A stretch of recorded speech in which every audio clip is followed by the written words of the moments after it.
आज इस वीडियो में जो भिवानी की मनीषा है उसके केस के बारे में समझेंगे, जिसकी बहुत ही बुरी तरीके से बेरहमी से हत्या कर दी गई है। तमाम चीजें डे 1 से लेकर के 11 अगस्त से लेकर के आज तक की जो भी चीजें हुई, आइए उसके बारे में एक नजर डालते हैं। इस न्यूज के बारे में आप सभी लोग सोशल मीडिया के द्वारा और न्यूज़ों के द्वारा आप तक ये बात हर एक इंसान समझ ही गया होगा कि एक 19 साल की मनीषा जो कि स्कूल में जाती है और वह पढ़ाती है, टीचर है, वह जो है कॉलेज के एडमिशन के लिए जाती है जहां पे वह आगे की पढ़ाई कंटिन्यू करना चाहती थी, नर्स बनना चाहती थी। उसके बाद वह गायब हो जाती है। 2 दिन तक उसकी लाश नहीं मिलती है। उसके बाद ये आता है जानने में सबको कि उसका रेप हुआ है और इतनी बुरी तरीके से उसकी लाश मिली है कि उसके परिजन भी उस चीज को देख नहीं पाते हैं। इसी बीच तमाम ऐसी चीजें हैं जो कि बहुत ही उलझी हुई हैं और बहुत सी बातें हैं जो कि हम लोग को नजर नहीं आ रही हैं, या ये कहें कि पुलिस सही तरीके से हम लोग तक ये बातें नहीं बताई है। कुछ चीजें हैं जो छिपी हुई हैं, पुलिस को, प्रशासन को या सीबीआई को वो चीज दिख नहीं रही है, या कुछ चीज ऐसी है जो छिपी हुई है जो कि बहुत ही गौरतलब करने वाली चीज है, बहुत ही गौर करने वाली चीज है। सबसे पहली बात ध्यान देने वाली ये बात है कि जिस कॉलेज में वो एडमिशन के लिए मनीषा गई थी वहां पर एसआई पुलिस पहुंचने के बाद भी वीडियो रिकॉर्डिंग दिखाते नहीं है। वो लोग उस चीज को घुमा देते हैं, वहां पे वीडियो रिकॉर्डिंग निकालकर नहीं दिखाई जाती। इस बात का खुलासा अभी तक नहीं हो रहा है कि मनीषा उस दिन कॉलेज पहुंचती है या नहीं पहुंचती है, उस चीज का कोई सबूत नहीं है। ये पहली ऐसी चीज है जिस पर गौर करना चाहिए कि सीसीटीवी फुटेज आखिर क्यों नहीं दिखाई दिए जा रहे हैं। दूसरी सबसे बड़ी चीज कि अगर मनीषा कॉलेज पहुंची है तो वहां के बस ड्राइवर पर, जहां से वो रोज जिस बस में बैठकर वह घर जाती थी, घर से कॉलेज आती थी, उस पर अभी तक कार्रवाई क्यों नहीं की गई है। ऐसा माना जा रहा है कि उस दिन कॉलेज पहुंची थी मनीषा तो बस ड्राइवर के साथ पहुंची थी। इन्वेस्टिगेशन में बस ड्राइवर को क्यों नहीं बुलाया जा रहा है।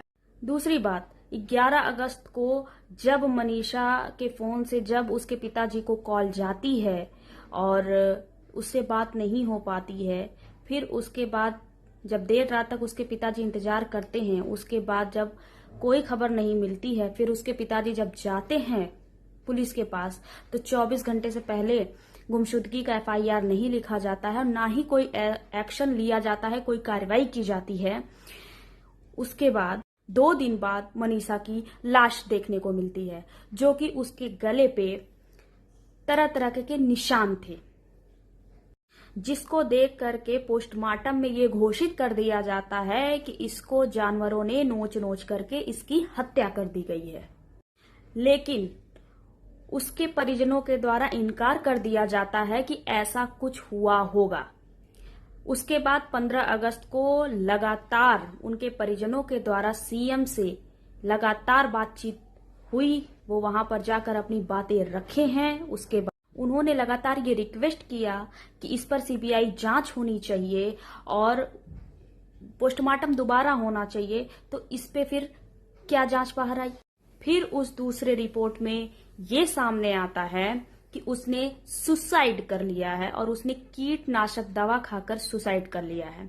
सोचने वाली ये बात है कि अगर उसको सुसाइड ही करना था तो वो अपने घर पे क्यों नहीं की? वह दूर जाकर के दूसरे गांव में उसने ऐसा सुसाइड क्यों किया? अगर उसने माना कि सुसाइड कर ही लिया था तो फिर वो गले पे ऐसे निशान क्यों हैं और उसके चेहरे पे ऐसी चोटें क्यों हैं? एक बात और बता दें आपको कि भिवानी के जो 15 अगस्त को भिवानी के जो एसपी हैं मनबीर सिंह, उनका ट्रांसफर किया जाता है सीएम के द्वारा। उसी दौरान उनका ट्रांसफर क्यों हुआ? जब मनीषा के पिता उन पर, सरकार पर जब दबाव बना रहे थे, उसी दौरान ही उनका ट्रांसफर क्यों हुआ, यह एक बहुत ही सोचने वाली बात है। यह लगातार सोचने पे मजबूर कर रहा है कि जब एक बच्ची के साथ ऐसी हैवानियत हुई, जब उसकी मौत हो गई, उसका कत्ल कर दिया गया, तभी ये ट्रांसफर क्यों, आखिर क्यों? जब तीसरा पोस्टमार्टम होता है फिर उसमें सामने आता है कि हाँ, रेप हुआ है। उसके बाद 21 अगस्त को उसका दाह संस्कार किया जाता है। यानी 11 अगस्त की लापता हुई मनीषा, 13 अगस्त की उसकी डेड बॉडी मिलती है, उसके बाद 21 अगस्त को उसका दाह संस्कार किया जाता है। इस बीच तमाम ऐसी गतिविधियां हुई जिसपे यह क्वेश्चन उठ रहा है कि आखिर ऐसा क्या हुआ, ऐसी कौन सी चीज हुई जिसके कारण यह दबाया जा रहा है, यह झुटलाया जा रहा है। निष्पक्ष होकर के इस केस पर बात नहीं की जा रही है।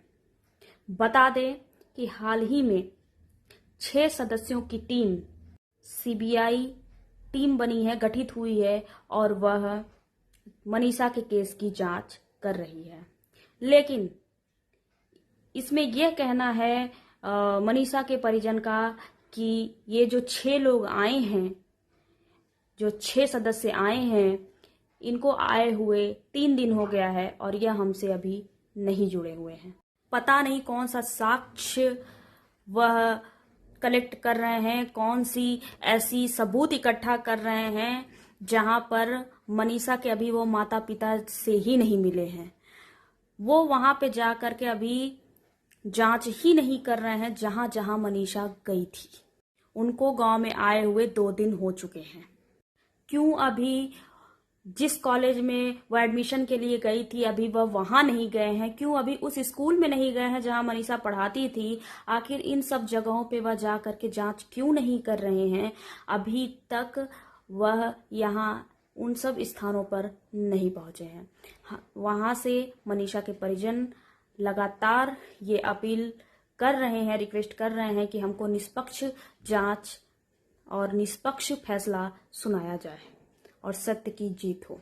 इस वीडियो में अभी तक आप लोगों ने देखा 11 अगस्त से लेकर सितंबर तक, क्या सच में यह चीजों को दबाया जा रहा है? क्या सच में सही से जांच नहीं हो रही है? कुछ ऐसी चीज है, कुछ ऐसे बड़े लोग हैं जिनको छुपाया जा रहा है। आपको क्या लग रहा है?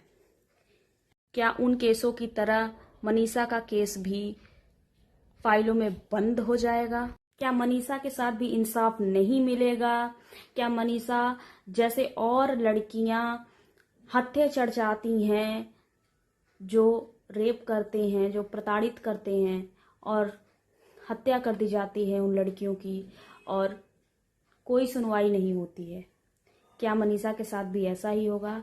आप लोग जरूर कमेंट कर अपनी राय दें और मनीषा के इंसाफ के लिए, जस्टिस के लिए गुहार लगाते रहें।